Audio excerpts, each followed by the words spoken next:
2023 pimpinan KPK menjadi tersangka korupsi.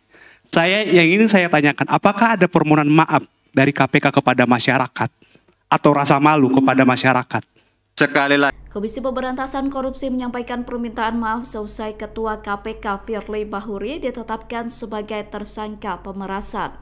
Dilansir dari Kompas.com, permintaan maaf itu disampaikan oleh Wakil Ketua KPK Nurul Gufron. Permintaan itu disampaikan Gufron melalui keterangan tertulisnya kepada Kompas.com pada Jumat 24 November. Gufron menyampaikan permintaan maaf atas kegaduhan penetapan Ketua KPK sebagai tersangka. Permintaan maaf itu Gufron sampaikan kepada bangsa Indonesia atas peristiwa tersebut. Gufron menyampaikan permintaan maaf itu sebagai salah satu dari pimpinan yang turut bertanggung jawab di KPK. Menurut Gufron, persoalan Firly hampir mengikis harapan masyarakat kepada KPK untuk menjadi garda pemberantas korupsi.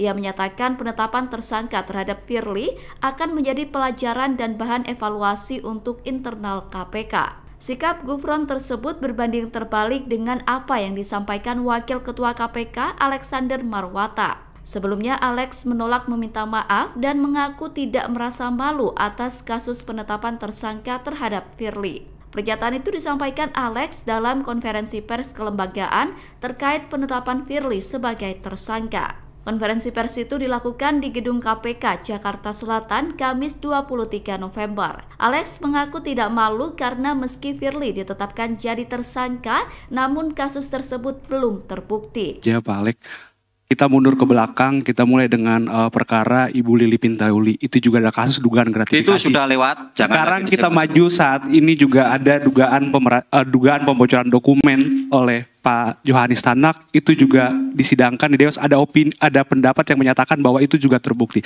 Dan sekarang Ketua KPK pertama dalam sejarah Indonesia sejak KPK berdiri 2023, pimpinan KPK menjadi tersangka korupsi.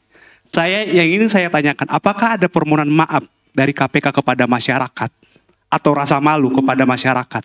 Sekali lagi, itu yang ingin saya tanyakan. Ya, kita juga harus berpegang pada prinsip praduga tidak bersalah. Itu dulu yang kita pegang, kan gitu kan? Apakah kami malu? Saya pribadi tidak. Ya, karena apa? Ini belum terbukti, Ya, Pak Tanak. Kasus Pak Tanak di Dewas dinyatakan tidak terbukti. Itu yang harus pegang. Masyarakat menilai, masyarakat dasarnya apa? Kan begitu. Tetapkan tersangka, oke. Tetapi sekali lagi, ini baru tahap awal. Nanti masih ada tahap penuntutan dan pembuktian di persidangan. Itu yang teman-teman harus kawal, monitor, ikuti bagaimana proses ini berjalan di Polda. Tidak berhenti di sini, tidak berhenti pada penetapan tersangka. Kita lihat, Polda sebelumnya juga melakukan penyidikan terhadap kebocoran dokumen. Ya kan? Mana hasilnya? Kalian nggak pernah tanyakan. Ya kan? Kalian nggak pernah monitor, tanyakan. Sementara di Dewas, apa fakta yang ditemukan Dewas pada kasus pembocoran dokumen di SDM? Nah itu. Kalian harus cermati juga itu. Oke? Download Tribun X sekarang.